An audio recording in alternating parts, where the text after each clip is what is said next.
These sad, evocative ruins are all that is left of the great Britannia Music Hall in Glasgow.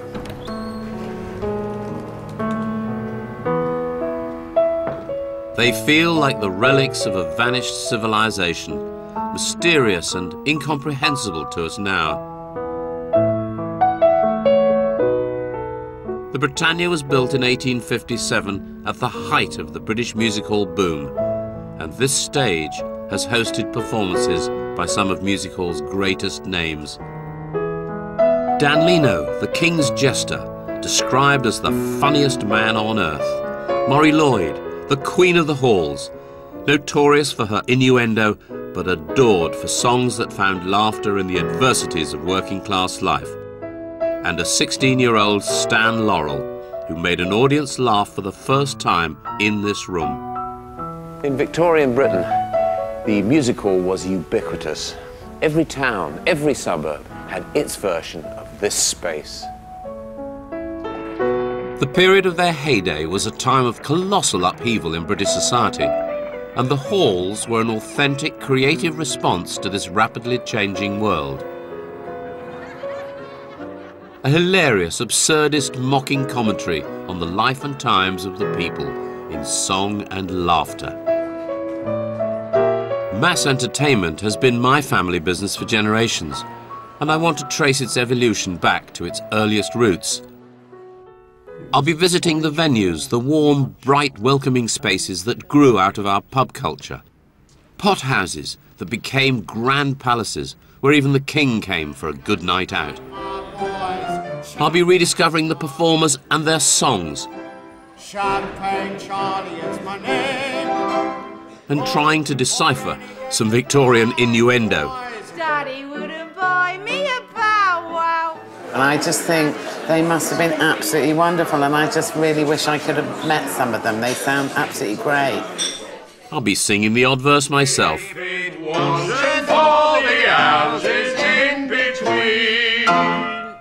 And finding out just who frequented the halls. A jaunty angle or about there? Look at that. That's it. Absolutely fantastic. So let's have a look at the story of this wonderful institution. Its stars, its audiences, the politics behind it, and just why it tells us so much about the entertainment we enjoy today.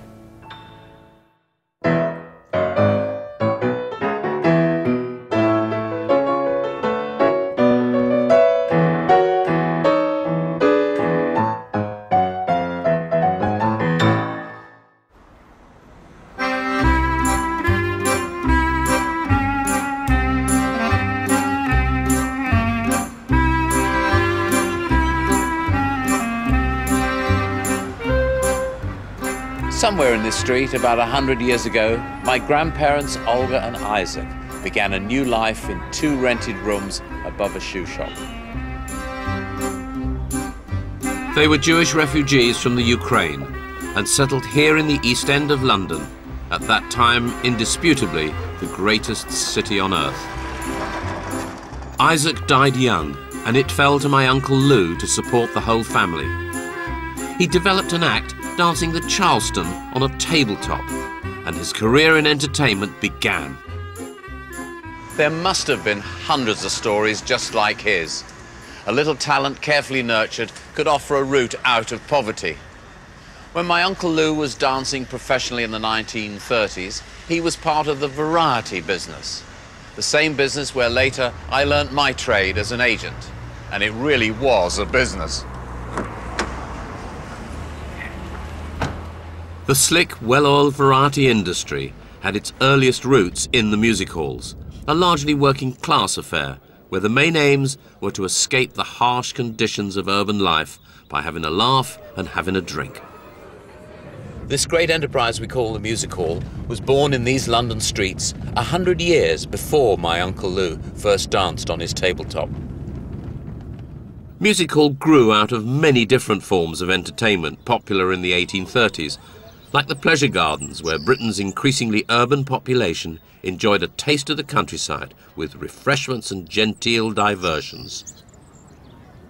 The pleasure gardens behind the Eagle Tavern in the City Road hosted wrestling matches and circus acts, but also boasted a grand concert room. There is still an Eagle pub on the site today, celebrated in the nursery rhyme, "Pop Goes the Weasel." The Eagle was later described as the father and mother, the dry and the wetness of the music hall. Writer and broadcaster Matthew Sweet sets the scene. So let's assume that you and I have decided we're going to the Eagle for the evening. I've never been before. Yeah. You're a regular. Tell me what I'm going to see tonight. You won't believe all kinds of stuff, really. Right. Entertainers who purport to be from all over the world. They're probably just from down the road, but you never know. The giraffe girl with the extended neck. Kwang Seeley, the young Chinese positionist. A positionist? A positionist, a contortionist of some kind, who would bend his body into kind of remarkable, surprising shapes. Mr. Leach, the dwarf equestrian, who would jump around on the back of the horse and would impersonate figures of the period while sitting on the back of his horse. But Comedians?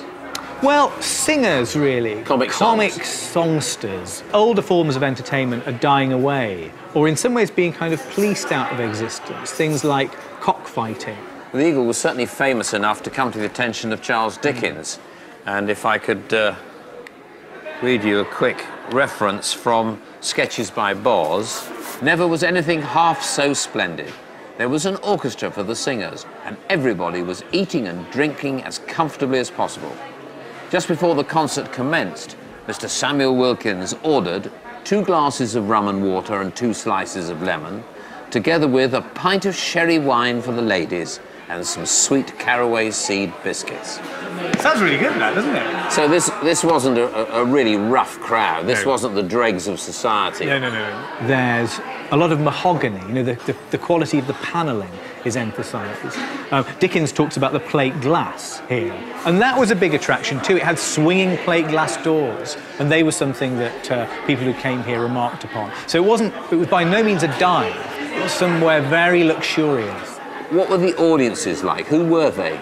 This area around here is relatively well-to-do. And if you look at Booth's poverty map of London, there are some quite wealthy people living around here. So the catchment area was quite respectable. Relatively. One of the things that map reveals is how rich and poor live cheek by jowl all across this city. And so in that audience, you've also got the people from relatively poorer classes. The people who are working in this newly industrialised world all need something to do on their days off, on their statutory holidays. The Factory Act brought this in. There's time that you can't spend at work. So it means that... You've got money in your pocket and you've got time off. Yeah. Enter what are you music gonna hall, do? You're going to go to the pub. Eagle. There's nothing else to do. How wonderful.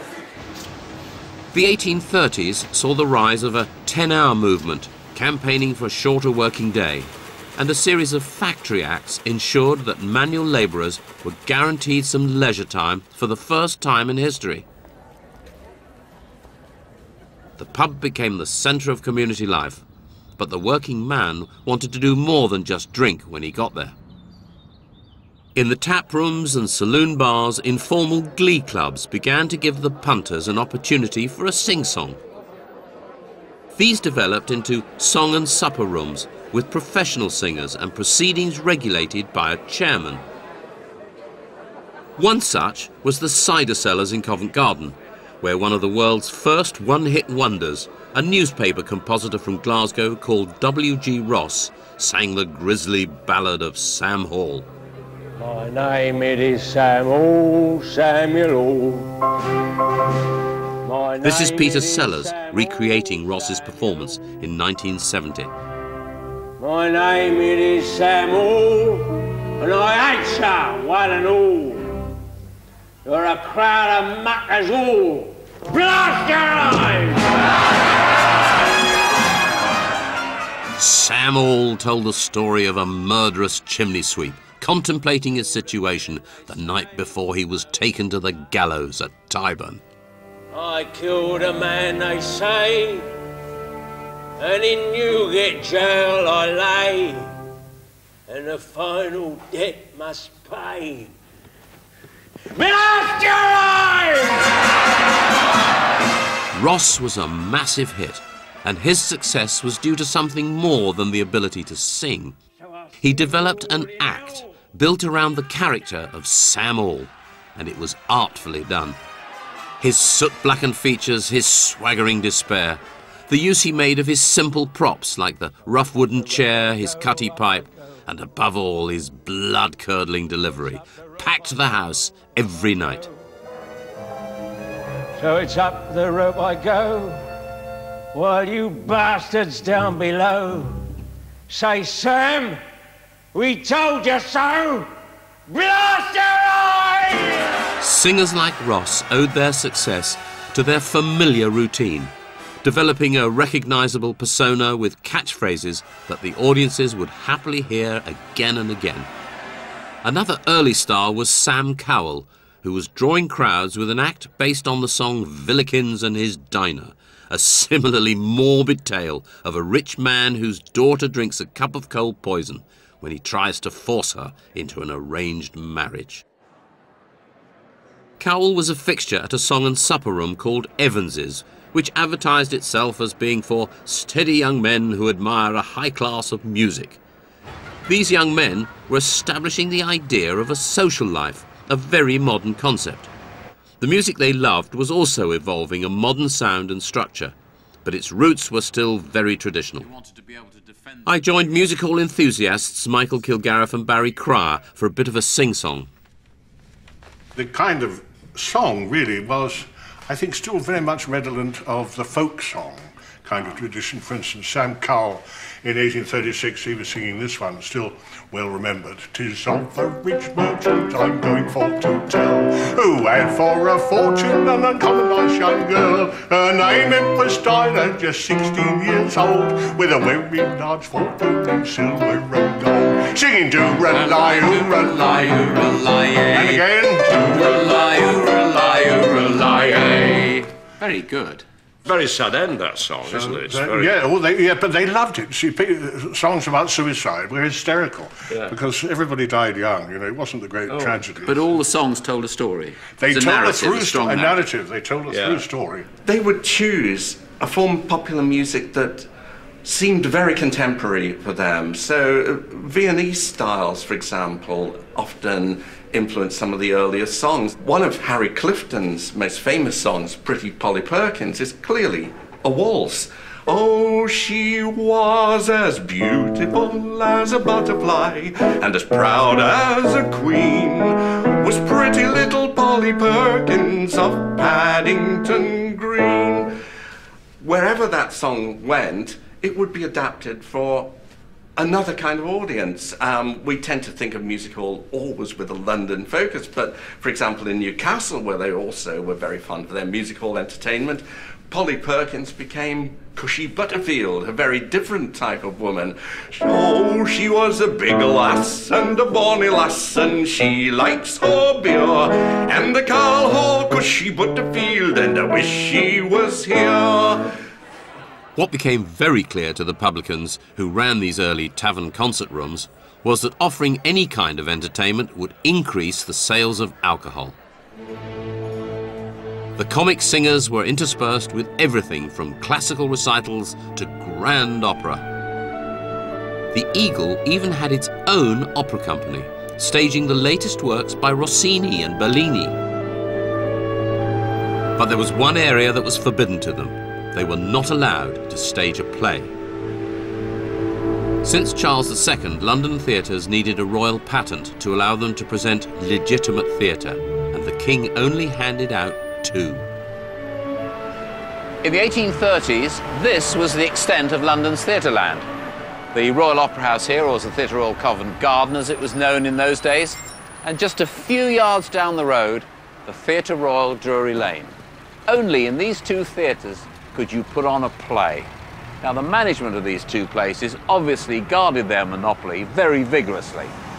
I think I'd have done the same if I'd been there. London's smaller theatres had been loudly complaining about this injustice for years. Staging readings or incomplete plays, they risked a visit from the police every time they tried some new ruse to get around the legislation. Finally, in 1843, the Theatres Act abolished the patent system.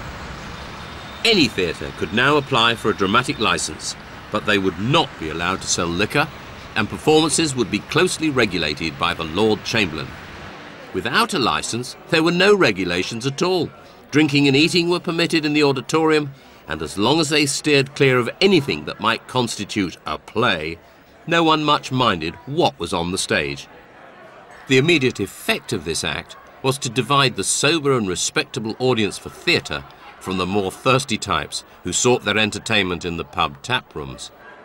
As drink was integral to the success of these venues, it didn't take them long to choose. The term music hall was first used in 1848, when the Grapes Tavern in Southwark roofed over their coachyard and called it the Surrey Music Hall. The name struck a chord. The music may have had its rough edges, but what had previously been the domain of an elite was available at a price that a working class audience could afford, and it was a runaway success. In the 1850s, a major building boom got underway. In 10 years, the number of music and dancing licenses issued by the London magistrates increased nearly 5 times, and by the middle of the decade, nearly 300 premises were in business. One of these new music halls has survived, hidden away in an alley in Stepney. John Wilton bought the pub The Prince of Denmark in 1850 and built a concert room in the garden behind. Wilton's was rediscovered and rescued from demolition by John Earl when he worked for the London County Council Planning Department in the 1960s. This type of hall was always behind a pub. Originally, the first hall behind the building, it was a little concert room, was just the width of the pub. It went across the present room. And the publican Wilton bought the adjoining houses one by one until he could use all their back gardens to build the hall we're in now. So you very kindly invited me to Wilton's Music Hall in its heyday, and we come in through the door. What do I see? You'd come into this room, which was much, much bigger than the pub. It must have been wonderfully unexpected, the sheer size of it. And you'd find a room with a flat floor, like a concert hall, and at one end there would be a concert platform. There was a chairman sitting at a table with his back to the stage, and he has a dressing mirror in front of him so that he can see the acts on the stage while at the same time being able to address the audience. In front of him you've got ranks of tables, dining tables, and then around the hall, beyond the columns and forming a horseshoe right the way round, there would be a promenade in which people didn't sit at all.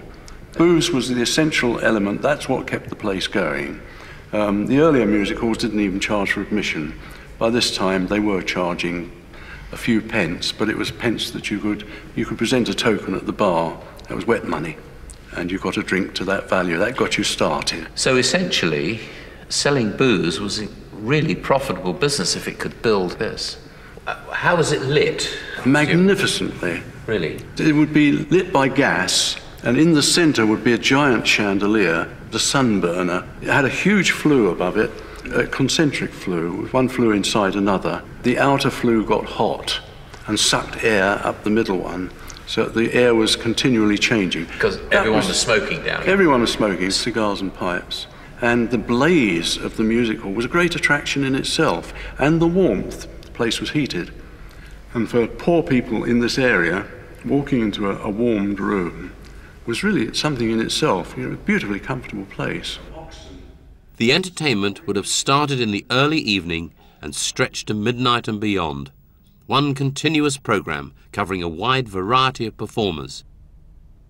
Musical recitals would have been mixed with novelty acts, jugglers and conjurers, but the star turns were always the comic singers.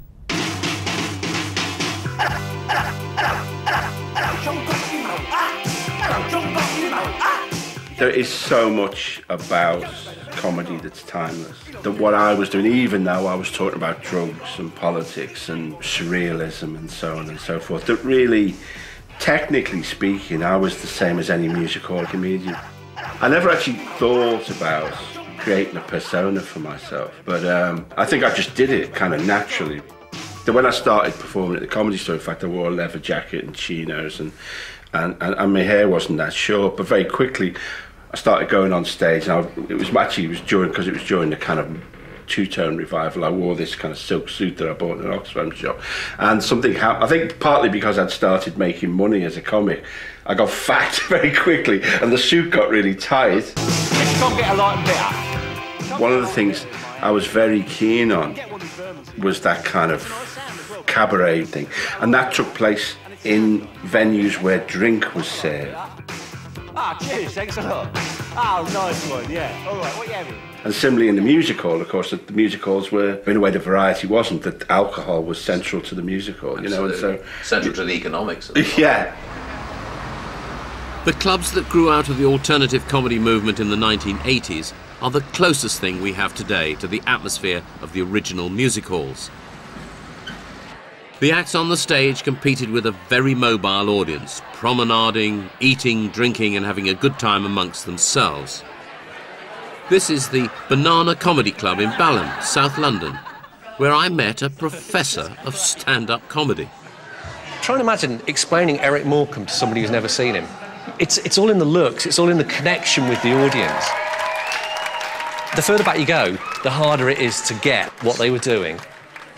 And you get to early performers like W.G. Ross, and it's so tantalising. You have the accounts, you have photos, in some cases drawings, you have music, but we can't know what they were actually like. What we do know is that they must have been very gripping, magnetic performers. The success of these performers seems to have relied on getting a balance between the singing and the patter.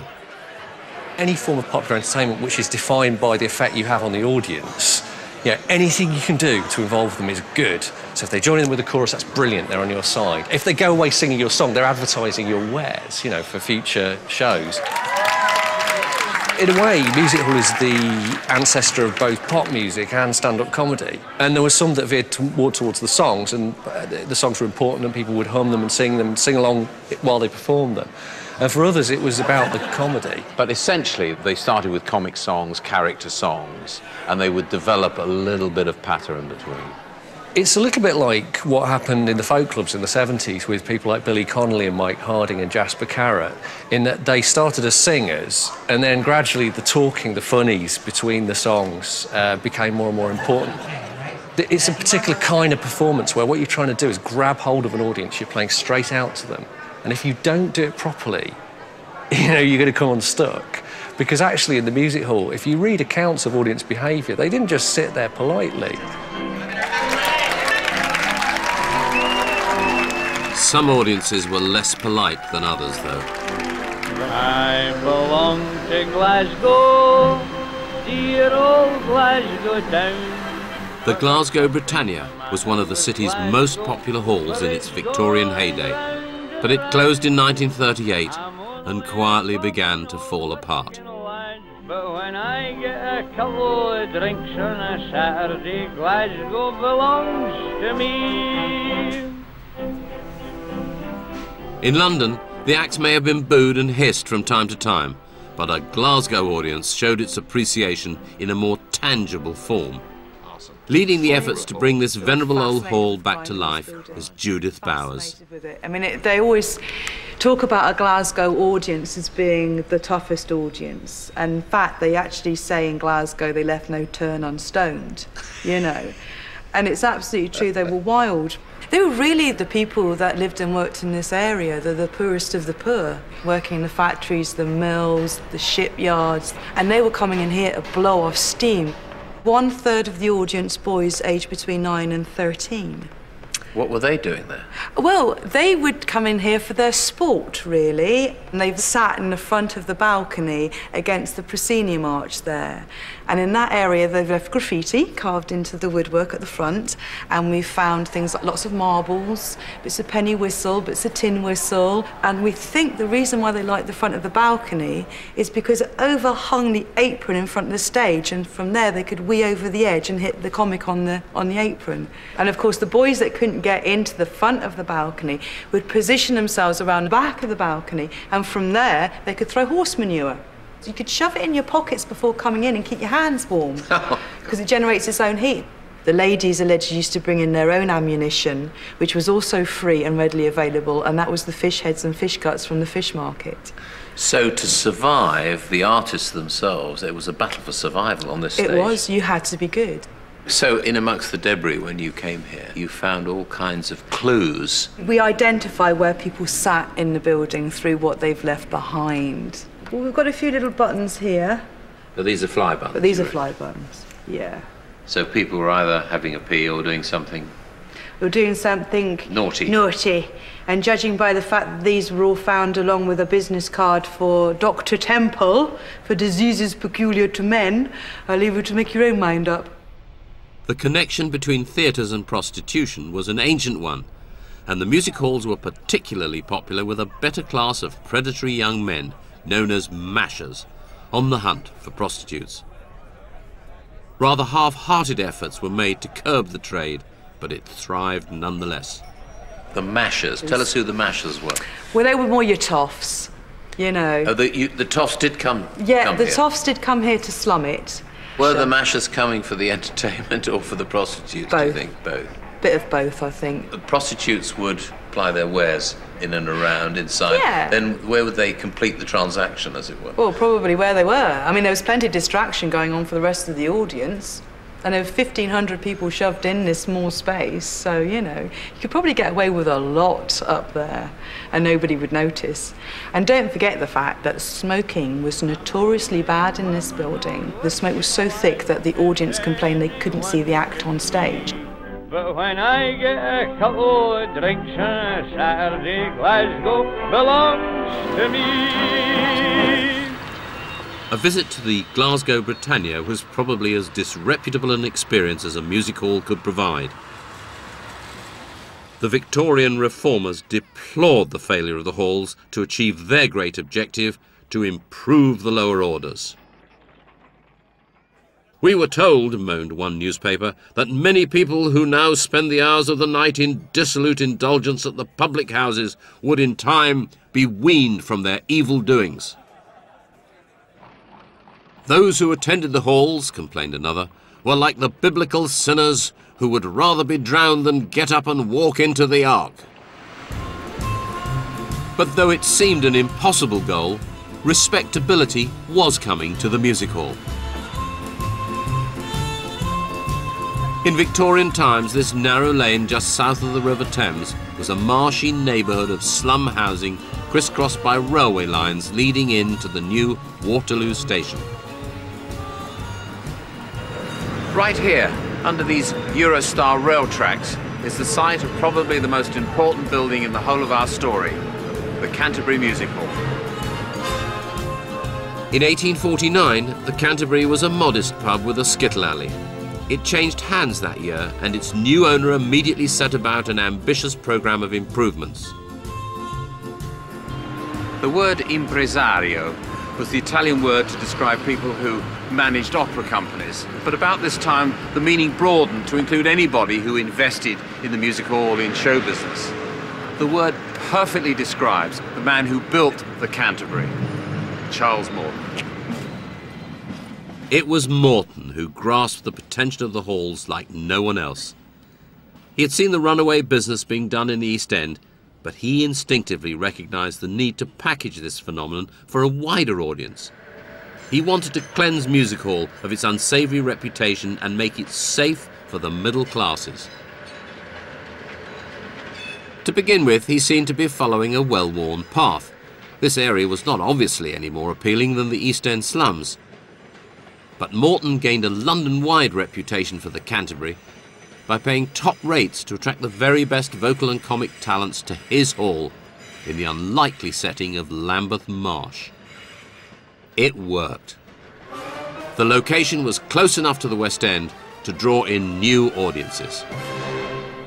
And once you were inside the Canterbury, you knew you were in a different kind of establishment. Morton didn't stint on the decoration. It was a full-blown visual feast with all the lavish ornamentation we've come to associate with the Victorians.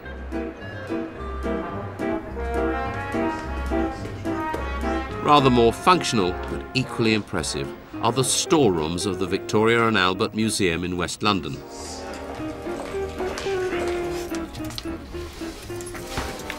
Kathy, what are you pulling out for us from these treasures? This is our earliest box on the Canterbury Music Hall. Morton's great enterprise, which really kicked everything off because he did so well that everybody else wanted to imitate him. Oh, the great man himself, Look yes. at those whiskers. Look, he's got a kind face, hasn't he? Respectfully yours. he began to see the value in a little bit of respectability. Oh, yes, absolutely, because they weren't very respectable places. But the very innovative thing that Morton did was to have evenings for women, because he realised that women were excluded. And it certainly worked. And so from Ladies' Thursdays, there were then 2 ladies' evenings, until ladies could be there all the time, as is absolutely right and proper. With greater respectability came greater profitability. Yes, yes. And the other thing he did was to have an art gallery there. I mean, how respectable are we becoming now? Morton actually had his own collection of paintings by ancient and modern masters. And were they ancient and modern masters? Yeah, were they anybody we've heard of? No, they were. Look, Gainsborough. Wow. Hogarth. Wow.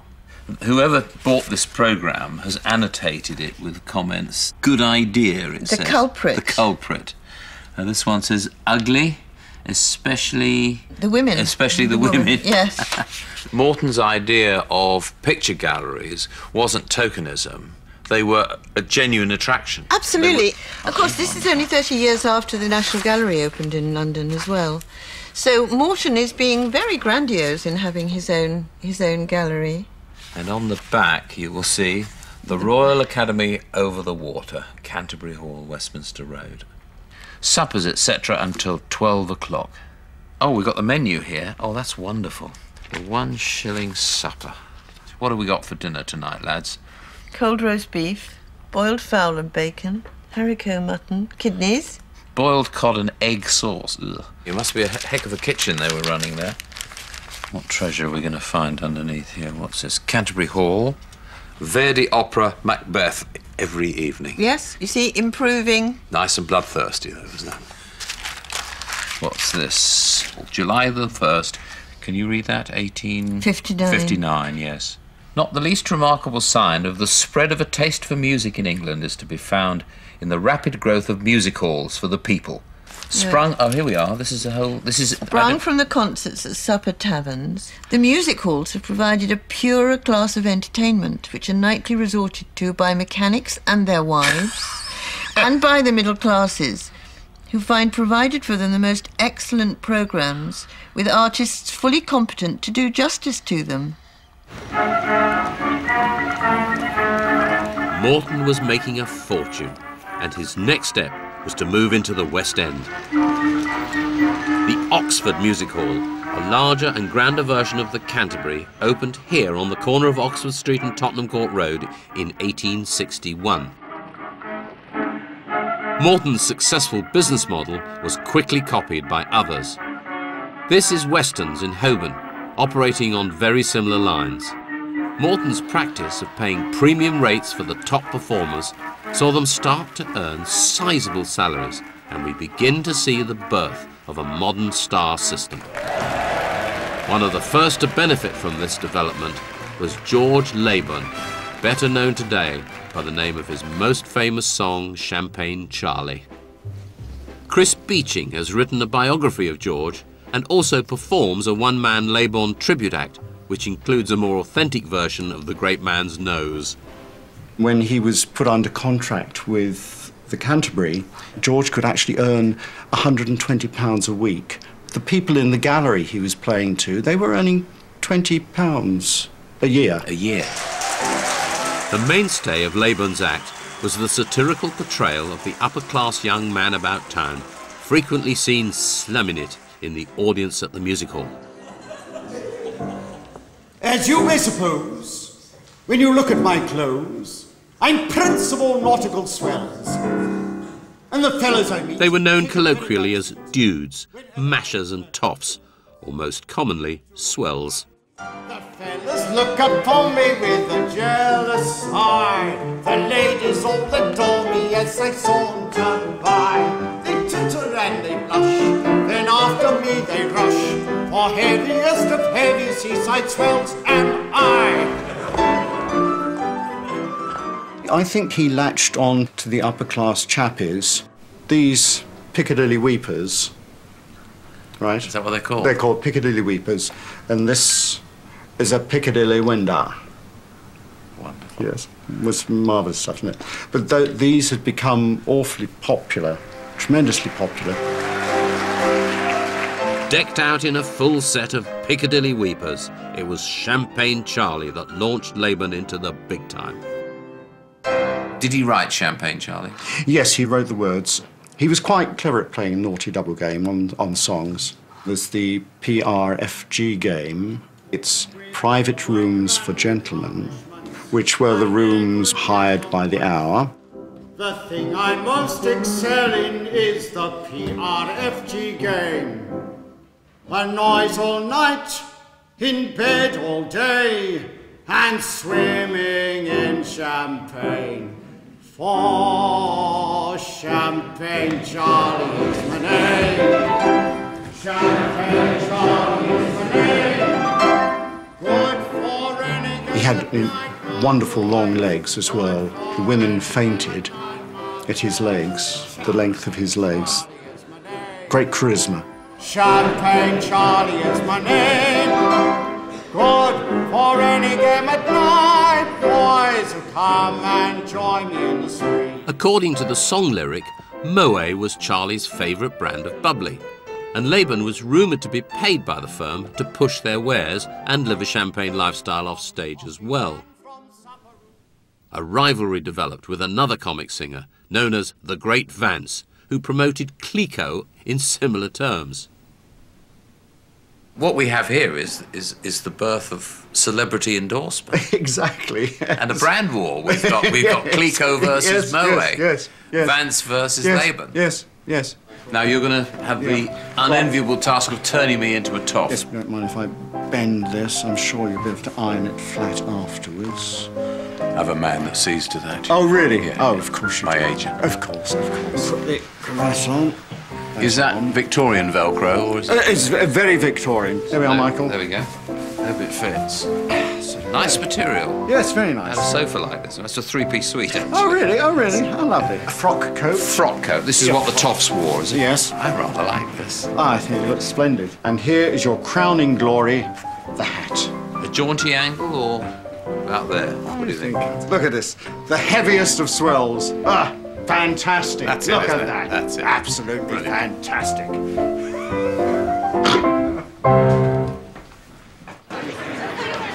Laban became a particular target of the highbrow press, who deplored the direction the music halls were taking. A man appears on the platform, dressed in outlandish clothes and ornamented with whiskers of ferocious length and hideous hue, and proceeds to sing verse after verse of pointless twaddle, wrote one reviewer. The female performers were even more maddening, he added. Mother told me that I should do my utmost to be good. Mother's advice was typical of the mildly suggestive material that played on Victorian fears of moral turpitude. Mother said, whate'er you do, don't let boys climb trees with you. I'm glad I took my mother's advice. Mother's advice. Mother's advice. They don't climb trees with me. Oh no!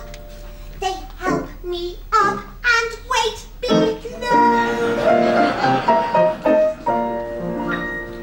But the most successful women performers developed a very sophisticated humour based on the day-to-day preoccupations of their audience. Drink, marriage, money worries, the seaside holiday, the lodger, and that great concern in Victorian Britain, their social status. Bessie Bellwood, one of the most rumbustious of all the music hall stars, she had this song called Watcha Maria, and the idea was that she had a vegetable stall, and she'd had a particularly good week, so she decides to treat herself in the music hall, and instead of going up into the gallery with her chums, she splashes out on a seat in the stalls right by the chairman.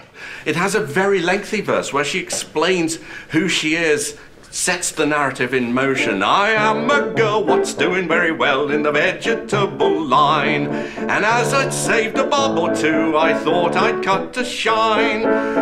And then she explains that she goes and buys some toggery, these here weary clothes that you see, and with a shilling that she's got from selling her vegetables, she decides to go and sit in the stalls of the music hall. And of course, her chums will see her, and they give her the razz, something like this. What's your Raya? Raya's on the job. What's your Raya? Did you speculate the bomb? Oh, Raya, she's a toff, and she looks immensely cough, and they all shouted, what's your Raya? Our friends now decide they're going to play some tricks. So they throw an orange down, which lands in some beer. It shoots up, goes over her dress. She ends up rushing out. A man with a false leg stuck his leg out. She trips over the false leg, so smack on her face. So total ignominy. So she explains in some spoken patter to this song that they went and fetched the chucker out. And he said, come on, Rhea, you've been kicking up a pretty fuss. Come on outside. I said, Sean. It's almost like a Barbara Windsor moment. The moral of the song really is, well, know your place, you know. She had no place being downstairs. No, if you've got the money, you don't belong there. Bessie Bellwood began her career as a rabbit skinner working in the Cut near Waterloo Station. This seems to have been an ideal preparation for life on the music hall stage. She reacted aggressively to insults, real or imagined. On one occasion, she was arrested in the Tottenham Court Road for knocking flat a cabman who she felt had slighted her gentleman friend. Her most notorious talent, though, was for dealing with hecklers. Jerome K. Jerome describes seeing her in action. At the end, she gathered herself together for one supreme effort and hurled at him an insult so bitter with scorn that strong men drew and held their breath while it passed over them, and women hid their faces and shivered. Then she folded her arms and stood silent, and the house, from floor to ceiling, rose and cheered her until there was no more breath left in its lungs. She must have been a hell of a performer. Sounds brilliant. A woman after your own heart. Oh, big time, yeah, absolutely. When you're in a comedy club and they're all drunk and they're all shouting abuse at you, as a woman, what comes back to you is previous occurrences where that's happened to you and you were helpless and you couldn't do anything. So that anger sort of wells up again a bit, and you sort of think, how dare they? But here I am now, I've got the chance to answer them back. I'm sure you think you've had it tough with some audiences today, but you've had the advantage of technology. In the days of the musical, no microphone, and the whole place was one light, you know, you could see them all. Is that good to be able to see the heckler? Or? Well, it's good to the extent that if you can see them, you can pick on some physical attribute they've got. Or lack of attribute. Or lack of attribute, that's right.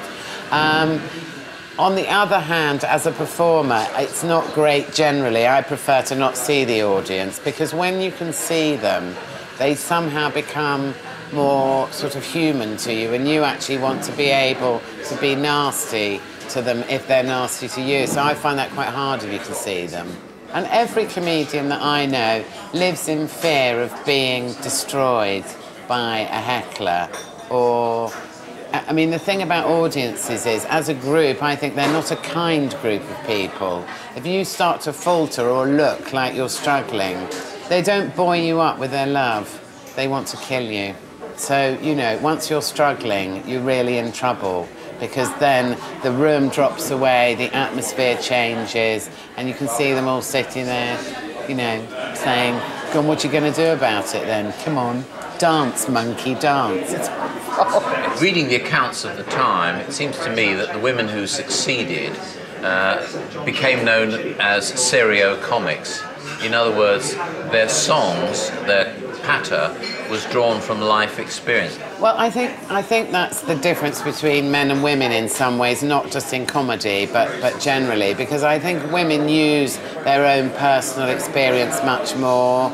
They're much more kind of cooperative with each other. They talk about their troubles, whereas men kind of feel that they can't tell everyone. So men will sort of tend to talk about more objective, external things in their lives, whereas women will use their own personal experience. Either they've been let down by a bloke or their marriage has gone wrong. I just think that's a natural way for women to communicate. So the kind of push must have been so much harder to make for them. And I just think they must have been absolutely wonderful, and I just really wish I could have met some of them. They sound absolutely great.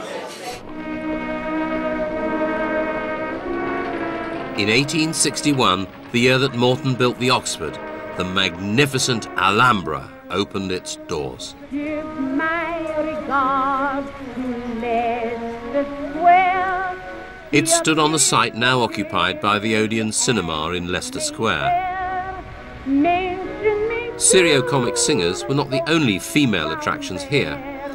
In keeping with its enthusiasm for opera and picture galleries, the music hall was about to come to the rescue of another great cultural institution. I met John Earl again on the site where the Alhambra had stood. One of the most exciting things about this period, to me at least, is the fact that the music halls became the home of the ballet. Any music hall that was large enough to have a stage would mount ballets of some sort, and at the Alhambra they were particularly spectacular. The ballet had been pretty well ditched by the Royal Opera House. Really? And Her Majesty's. This is not the elite ballet for the upper classes. It was called at the time Ballet for the Million, and I think that's a very good description.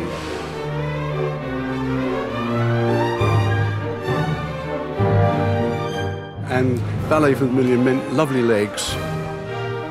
Most of the ballets that were performed at this sort of music hall are now forgotten because they were ephemeral, but that doesn't mean they were rubbish. I put a cutting in here. This is an illustration. That is gorgeous. It's a huge set, for one thing, and a very expert set, too.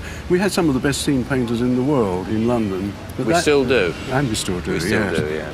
It's the sheer size of that set. Huge production. And the number of people on the stage.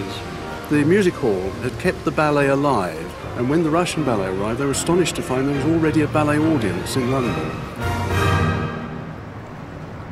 The music halls seemed able to absorb and adapt any form of entertainment and produce their own unique version for mass consumption. In the 1870s, they even became something of a political debating chamber. The popularity of the music halls at all levels of Victorian society meant that they offered a real barometer of national opinion on the important matters of the day. The tone of the halls was conservative, with a small c and a large C. They were working-class Tories, like me. The leader of the Conservative Party, Benjamin Disraeli, was enjoying a period of popular support from the working classes for legislation which restricted the amount of time they could spend at work. Gladstone's Liberal Party, on the other hand, were distrusted for trying to restrict the amount of time they could spend in the pub. The British drinking man hated to be lectured on his refreshments. Gladstone was seen as a killjoy, and Disraeli became their hero. Music hall audiences were also fiercely patriotic, and Disraeli scored again in 1877, when he took a very strong line on Russian imperialism in the Balkans. The Russian declaration of war against the Ottoman Empire became known as the Eastern Crisis and polarized public opinion for and against British intervention. In the library of the Garrick Club, there is a complete set of the theatrical newspaper, The Era, which widely reported these events. To the great surprise of the establishment, this debate got an airing on the stage of the music halls. Historian Michael Diamond has dug out a few cuttings. In the 1870s, the first great period of political agitation on the music halls broke out. Britain must be strong. Disraeli was pro-Turkish. Gladstone was against the Turks and for the Russians. And this really whipped up the music halls into a frenzy. So you've got, above all, one of the most famous music hall songs of all, "We Don't Want to Fight, but by Jingo if we do. We've got the ships, we've got the men, we've got the money too." We don't want to fight, but by Jingo if we do. We've got the men, we've got the ships, and got the money too. We've fought the bear before, and while we're Britain's true, the Russians shall not have Constantinople. The end of that song is a little weak, isn't it? It doesn't rhyme, of course, but trying to find a rhyme for Constantinople is probably a lost cause. this unleashed a whole succession of songs of this kind about the Russian bear, the turkey. The Russian bear wanted to eat the turkey. The British lion stopped the Russian bear from eating the turkey. Then you've got the French cock and the Austrian and German eagles thrown in. And there's a sort of zoological subsection of music hall song, which was incredibly popular. But politically driven. And politically driven. And it's worth remembering that, of course, a lot of the people who went to the music halls didn't have the vote. And at the next election after this furore, Disraeli and Conservatives lost. The music halls would have liked to have thought that the politicians were hanging on their every word. Actually, the class system in the country didn't mean that they took much notice. By the 1880s, music halls were part of the very fabric of Victorian life. And if you lived in urban Britain at this time, you wouldn't have had to walk very far to visit one. A parliamentary report in 1888 noted that London had 50 theatres, 35 concert halls and 473 music halls. But there was a risk associated with an evening out at the halls: fire. Moreton suffered more than most. The Oxford went up in flames in February 1868, and its replacement met the same fate only 4 years later. The Alhambra, which he also managed, burnt down in December 1882. The final straw was the fire at the Theatre Royal in Exeter, in which 190 people died. Legislation followed, and over 200 halls were closed down as they failed to obtain the necessary certificate of suitability. Those that survived underwent profound changes. The City Varieties in Leeds is undergoing a major restoration at present, but it's a good place to see how the new building regulations altered the experience of visiting a music hall. Dave Wilmore is a theatre historian working on the project. Oh, wow. Ah, breathtaking.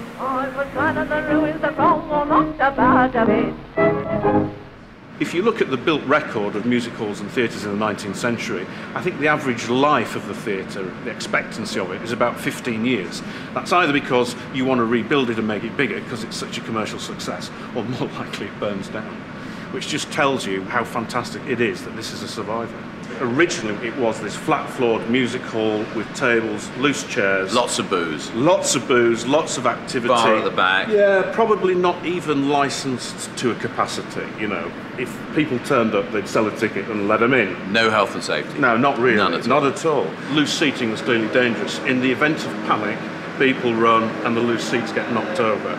So you go from a free-for-all to rows of formal seats as we understand the theatre today. Indeed. And I suppose if you're wearing a commercial hat, you can probably get more people in than having a more laissez-faire seating arrangement around little circular tables. Between 1953 and 1983, this theatre was the home of The Good Old Days, a series which recreated the atmosphere of the music halls. It was chaired in a very personal style by Leonard Sachs. And now, ladies and gentlemen, born in Leeds, now illustrious London luminary, Mr. Barry Cryer! My girl's a Yorkshire girl, Yorkshire through and through. This notion of the chairman, the Leonard Sachs character in the good old days, was that for real? Oh, absolutely. There was a chairman, and in the early days, he was probably the licensee. And then, at some point later, the licensee becomes less important. And at that point, I think, the chairman starts to become less of a character. And then you start to find that with the fixing down of the seating, the whole feeling of the performance changes. And we have the changing in lighting conditions in the auditorium.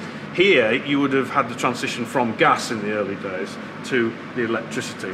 And you can control electricity much easier than you can gas. But it does allow you to introduce the concept of blackouts in performance. Almost overnight, the whole atmosphere of the halls changed. The brightly lit room with its loose tables and chairs was replaced by fixed seating in a darkened auditorium.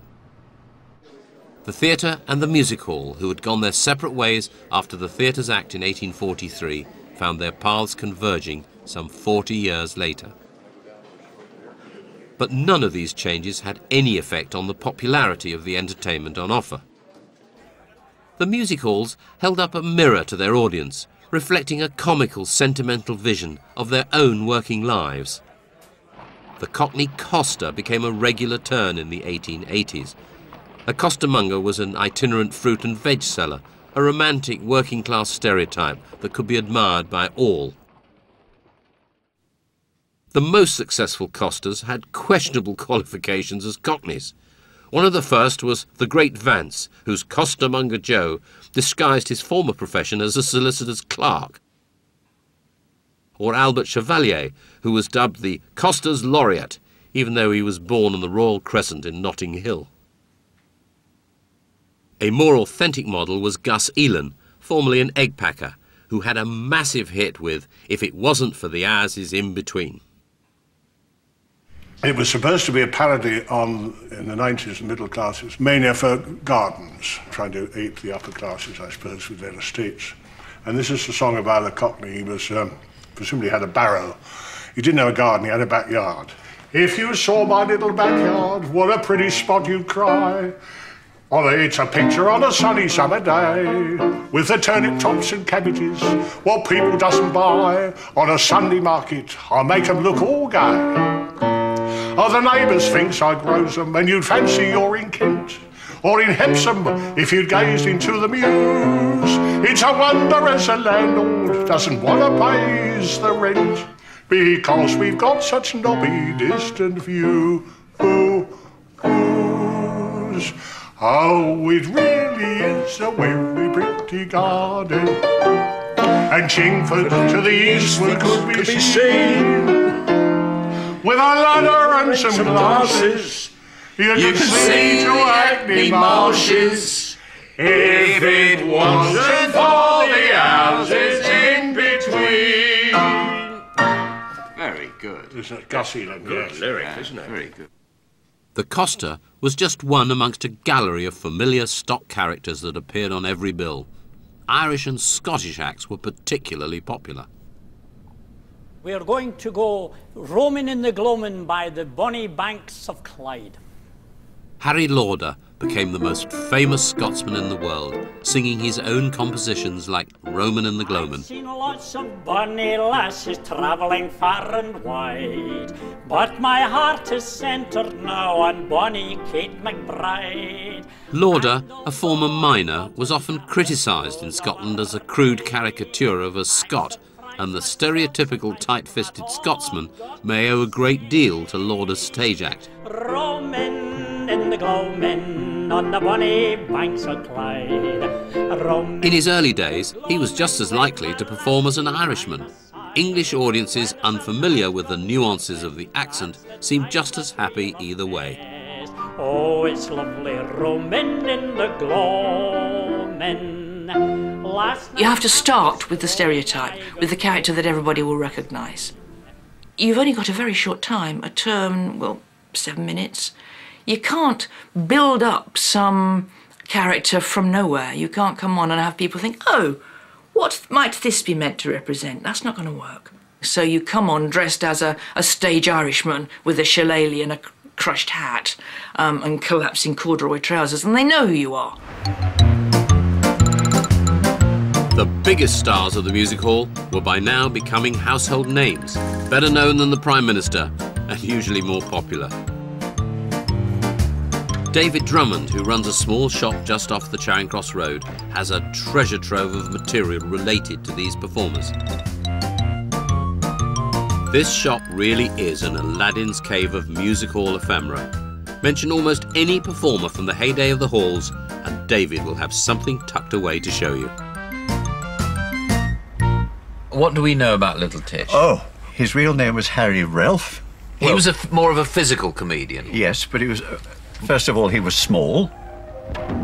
He was most famous for these big boots.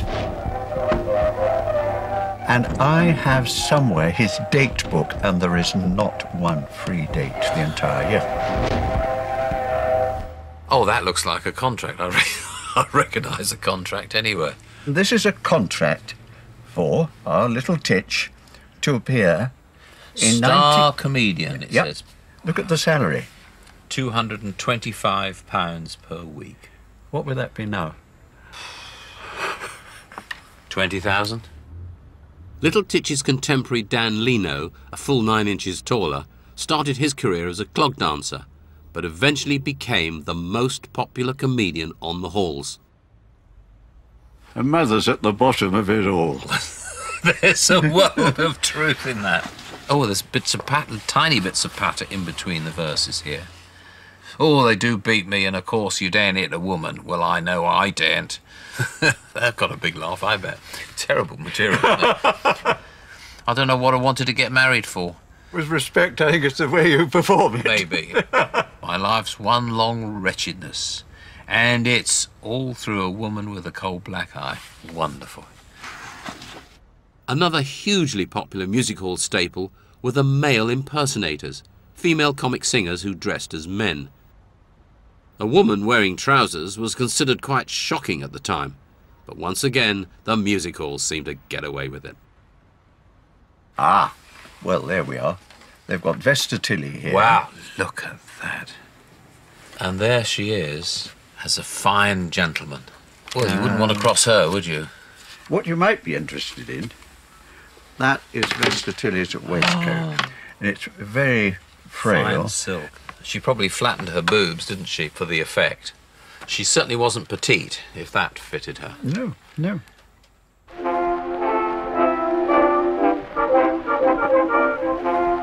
Vesta Tilley was real music hall nobility, the best remembered male impersonator on the halls, eventually becoming Lady de Vries when her husband was knighted. But she was already something of a toff in her on-stage persona. If you contrast Vesta Tilley with the male on the music halls, he is the idol of the young men, in fact, in the audience, the clerks who have just got enough money together to come to the West End Music Hall.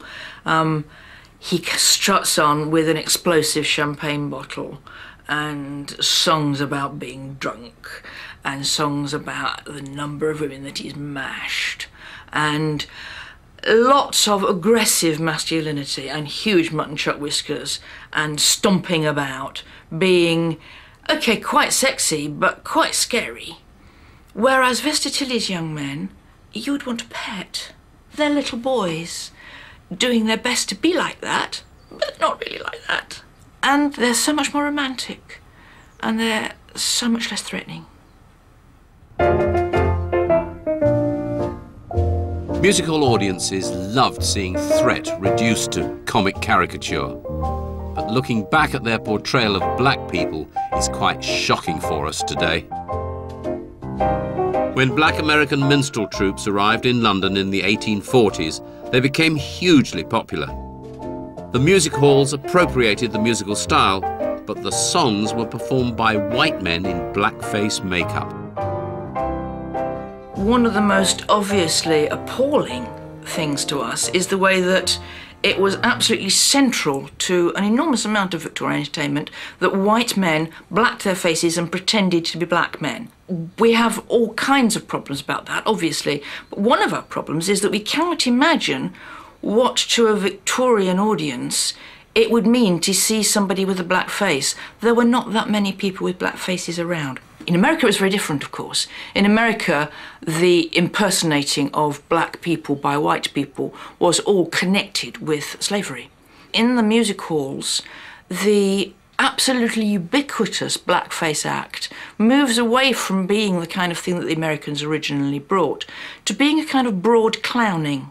So it's a mask, and then it taps into very deep roots in British culture of folk masking, of people blacking their faces to burn the ricks, to dance, to carry out strange antique rituals. All of those things sit behind it for the British audience, I think. People knew so little of what the lives were like of African Americans on the southern plantations, that it could not be seen as really attacking them personally.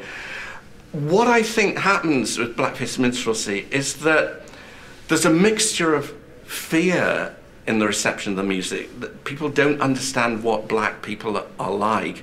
They're very attracted to the music.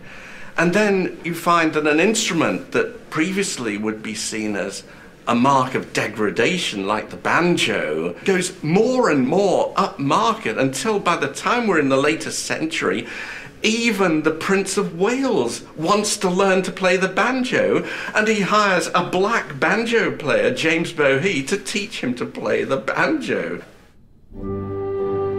By the 1890s, British imperialism and confidence in its positive benefits for the world was at its height.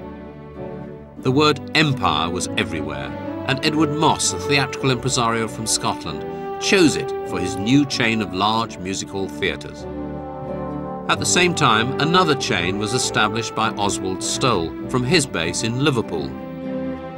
These two organisations either built new theatres or took over existing venues until they had a considerable grip on music hall entertainment in the provinces. They became known as the syndicates, and they introduced another seismic change in the way the music hall operated. Back in the Garrick Library, the era gives us a good idea of how the system worked. To fill their chains of theatres with new acts, Stoll and Moss built up their own roster of performers who went from town to town each week. And instead of one long show across the whole evening, they discovered they could double their money by dividing it into 2 houses. Now, of course, that would have to work like clockwork, and the secret to that lies in these pages here. The syndicates would publish a list of the acts appearing at the Empires the following week, along with travel information, rehearsal times and stage calls for the 2 nightly performances. It was an intricately detailed operation on a massive scale, ensuring a completely new roster of acts would appear in each theatre every week. Any last vestiges the music hall had of its folksy origins, jolly amateur evenings in the back room of the pub, had gone forever. This was now big business, and the big boys had taken over. Using their conglomerate muscle, Stoll and Moss wanted to ensure their middle-class audience would find nothing vulgar to offend them at their Empires. But the double entendre had developed for a reason, and it proved almost impossible to stamp out. Tell us about Daddy Wouldn't Buy Me a Bow Wow, which is a perfectly innocent lyric, isn't it? No, it's not. It's not really. Not to the Victorians. It was innuendo. She's talking about her cat and how it comes to school with her each day and sits upon the form because her cat is her lady's bits. And she wants a bow wow, which is a reference to the man's bit. My little cat, I do, its fur is oh so warm. It comes with me to school each day and sits upon the form. When teacher asks, why do you bring that little pet of yours? I tell her that I bring my cat along with me because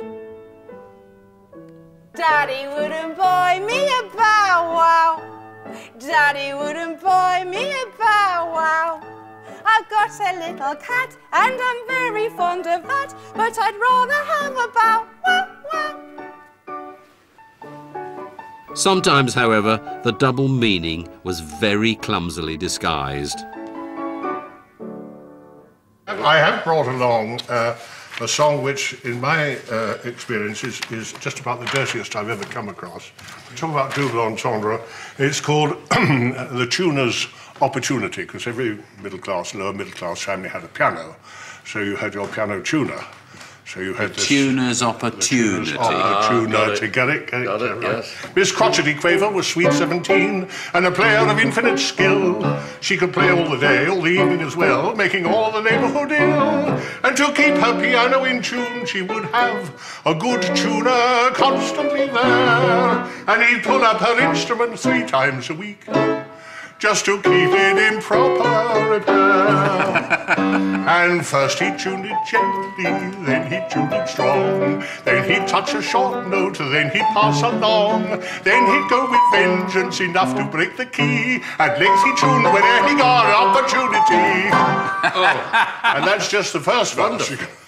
And it goes on from there. Yes. It seemed that the more Victorian society tried to put a lid on sexuality, the more demand built up. Exotic dancing girls became a regular feature of music hall entertainment. The Alhambra became as famous for its can-can girls as it had been for its ballet, and had briefly lost its license when a dancer called Wiry Sal raised her foot higher than her head several times toward the audience and was much applauded.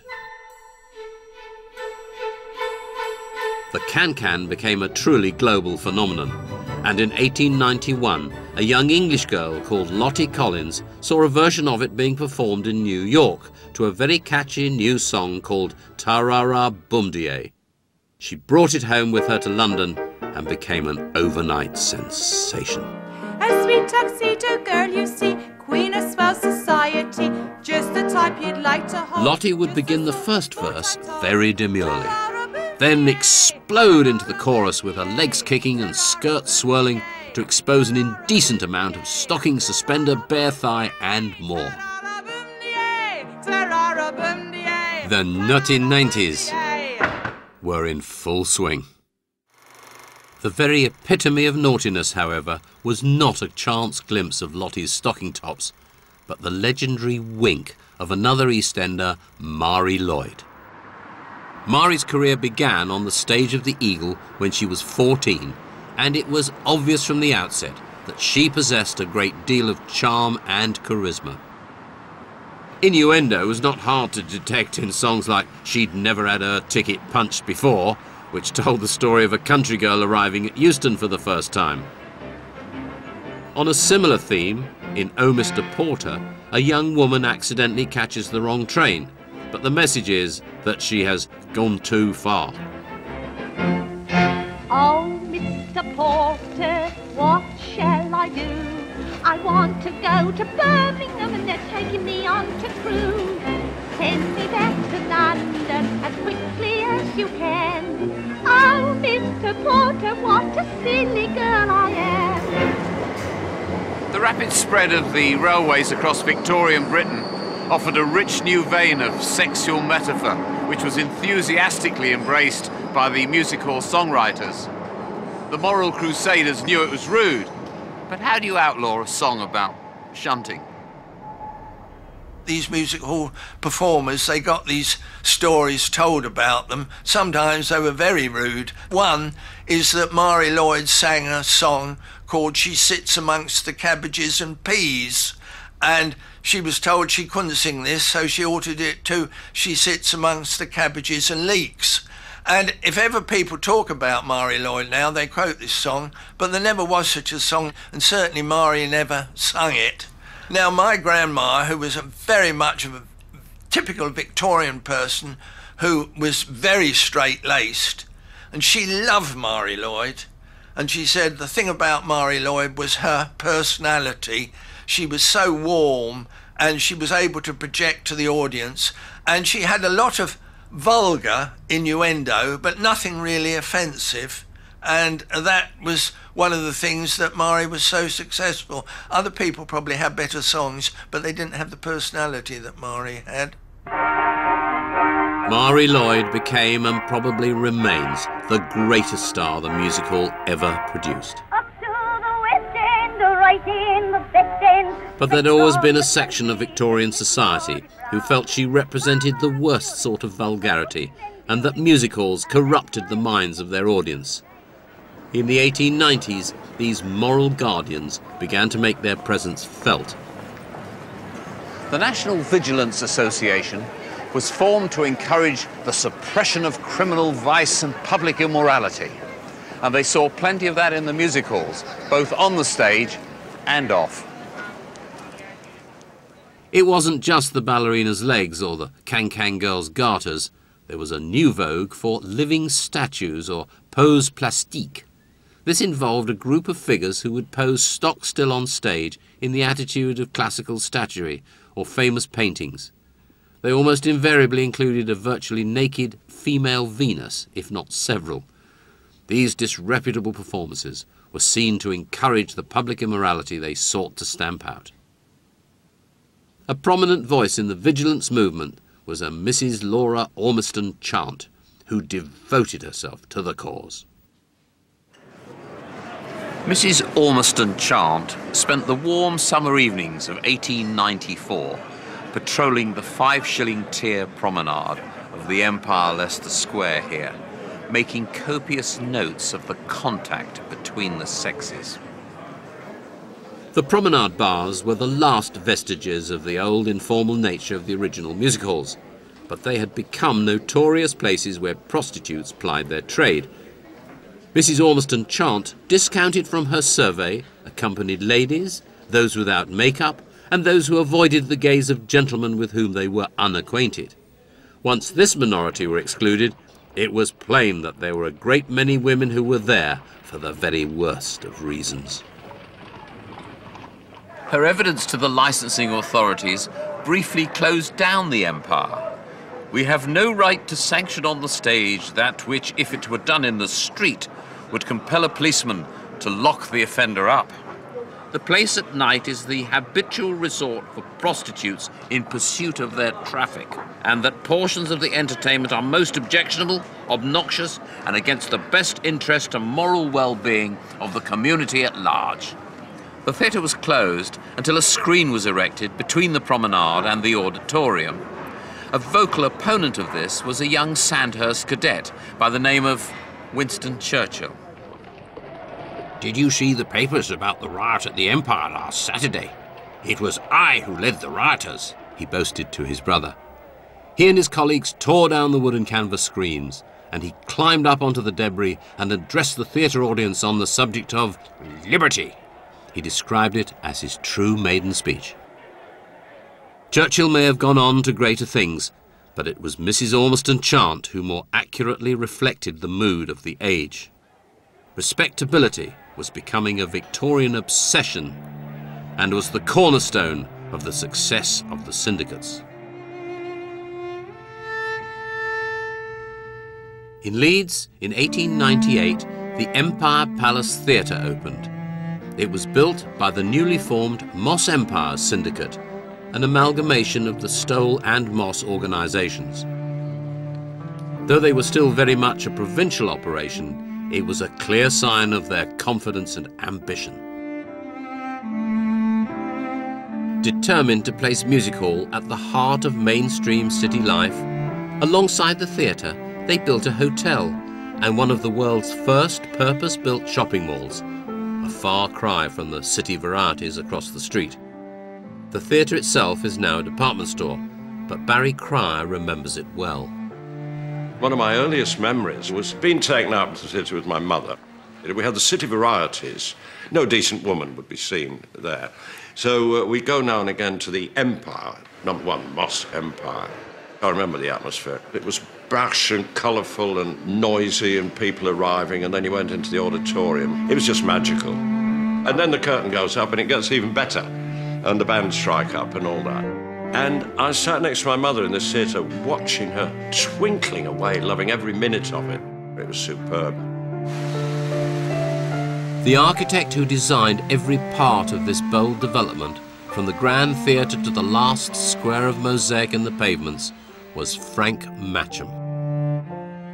Matcham was undoubtedly a genius who could thread his way through the increasingly complex Victorian building regulations and still produce a stunning, thrilling and magical space.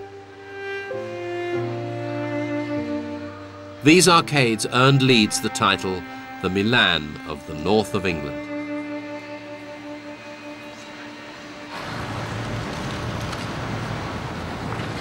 Moss Empire's progress towards London was like the stealthy approach of an invading army who first established outposts in the suburbs before the final push. One of these was the Hackney Empire, another Matcham masterpiece. He was extraordinarily inventive as an architect, and Hackney is a stylistic mashup of Moorish, Indo-Romanesque Baroque. But a Victorian theatregoer's enjoyment of this opulence was very much affected by their social class. Hoffman Reed has worked at the Empire for 20 years. Where we are in the gallery was generally poor people, very working class people. There used to be a sign up here, no spitting or swearing. Offenders will be ejected by order. So, I mean, that gives you some sort of idea of the sort of people who they expected in the gallery. But they had their own entrance. Absolutely, their entrance is at the rear of the theatre. So it's only them who come in through it. So who came in the front of the theatre? The front of the theatre was reserved solely for the dress circle and the front stalls, the photos, the armchairs. Yeah. Back of the stalls area was actually a separate entrance called the pit, where you'd have people selling goods and services, no doubt. Goods and services. Which were easily accessible to gentlemen in the front rows. Say no more. Without, as such, having to leave to go to another floor to be seen clearly amongst another class of people. How long did it take to build this magnificent? Well, at the turn of the century, 36 weeks from scratch. And that is without the modern technology we'd have now. By today's standards, you couldn't literally paint it in that time. You couldn't paint it in 36 weeks? There's very little you get done in 36 weeks now. It was absolutely state-of-the-art when it was built. It's one of the first theatres with cantilevered balconies.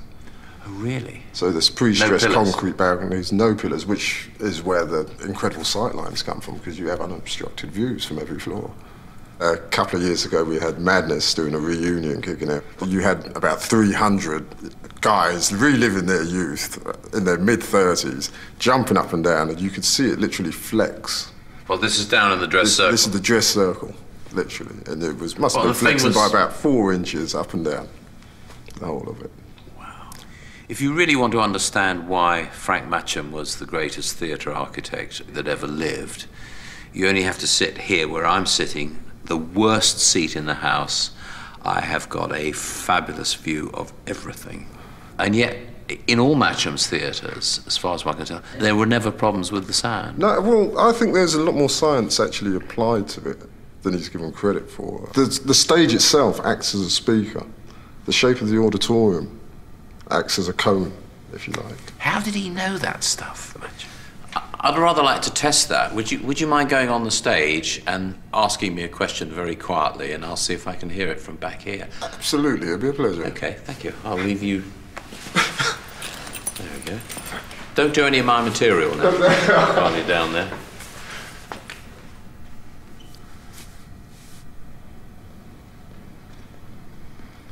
Can you hear me?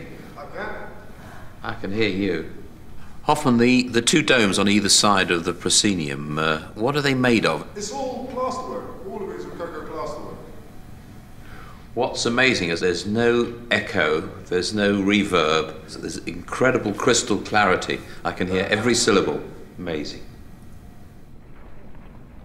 The Hackney Empire was the technological wonder of the age, one of the first theatres to be built with a projection box to show the new Bioscope movies.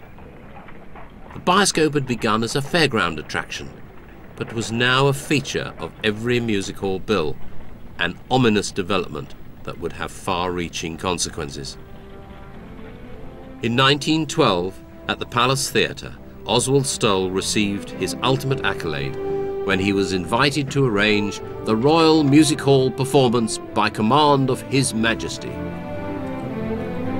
Stoll wanted to make it a night to remember, and decorated the theatre with 3 million roses, most of them clustered around the royal box, which looked like a florist shop. The event was staged in front of George V and a smattering of other related minor European royalty. On a hot July night, the King himself, for the very first time, came to see the stars of the music hall on their home turf.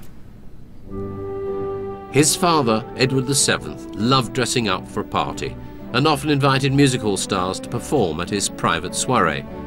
But by coming to the theatre himself, his son was publicly acknowledging that music hall was finally and undeniably respectable. 142 artists were specially chosen to appear on this stage. It was a balanced bill representing all facets of the music hall. There was one pointed omission: Marie Lloyd. This newly won respectability was too precious to be put at risk by the legendary Wink. She staged a rival performance the same evening at the London Pavilion. "By order of the British public," said the poster. But she needn't have worried. Back up the road at the Palace, things weren't going at all according to plan. The theatre was packed with specially invited bigwigs, and there was none of the usual rapport with the performers on which the music hall stars relied. A young comedienne called Fanny Fields nervously told the audience that "I'm suffering just as much as you are." In a strange twist, this high watermark of music hall fortunes also seemed to emphasise how little this performance had in common with the original spirit of its birth. Having achieved the common admiration of the king and the costermonger, the music hall may have gained in status, but it had lost any connection with its roots.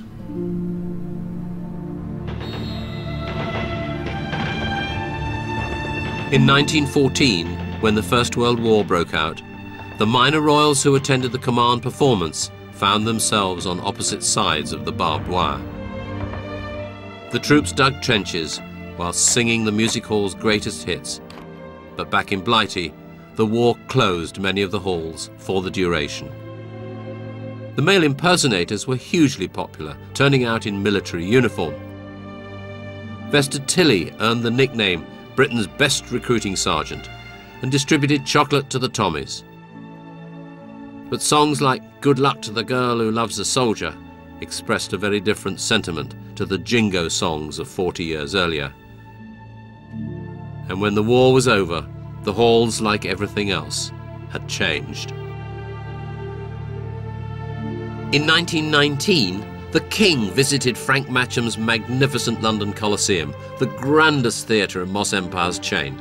But it was to attend the Royal Variety performance. Variety, the sanitised child of the music hall, had quietly replaced its unruly parent.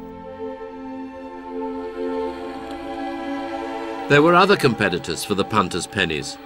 Stars could now be heard on the gramophone. Radio was just around the corner, and most significantly, cinema had hit the big time.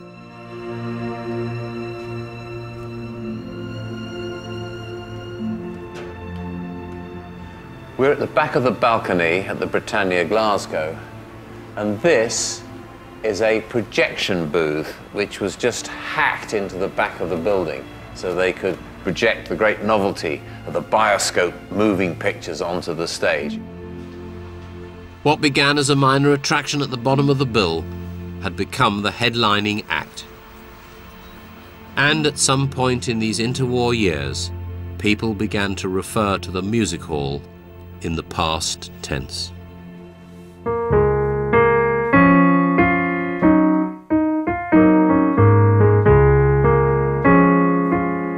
Late night BBC4 exploring our tradition of satire and bawdy humour, from political cartoons to Spitting Image to radio's Round the Horn and TV's Till Death Us Do Part.